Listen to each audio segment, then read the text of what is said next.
So, with recent cases in the news, we've realized that the average person has a lack of information for when their loved one goes missing.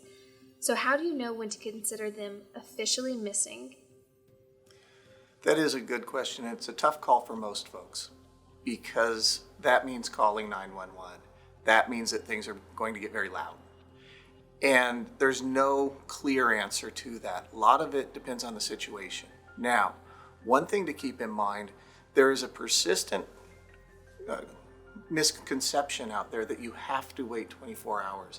That is not true. Now, that can change by jurisdiction, but that's not necessarily true. When you do call, there's going to be an assessment by the folks on the other side of the phone. If this is a small child, everyone understands that a 5-year-old is not waiting 24 hours to go look for him in the woods.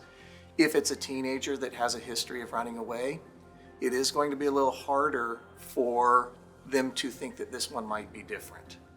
If it's an Alzheimer's walk away, everyone understands that that is a little more critical. So call sooner rather than later once you fear that there is truly a concern for life or safety.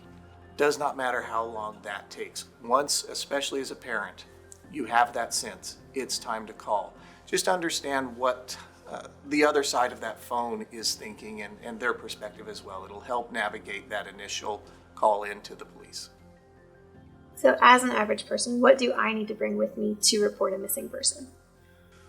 When you go report a person missing, you need a photo of the person, a description. They're going to put out an all points bulletin to keep a lookout. And so they will need at a minimum that information. The clothing they were last wearing, where they were last seen, anything about the circumstances. Two other things to consider though. Before you even go to report them missing, since we deal with cell phones, as a loved one's missing, start sending them texts and calling their phone on a regular basis. That's dropping breadcrumbs in the network that we will be able to get to later. By the time that the police finally get to pulling the phone records, their phone may be dead. But if you've been pinging that phone by text messages, voice calls, it will leave that breadcrumb for us to find later. The other thing to consider is which agency. There are a lot of jurisdictions involved. Some may be better equipped to handle this. So if you have a choice, think about, do you report where they live? Do you report where they were last seen?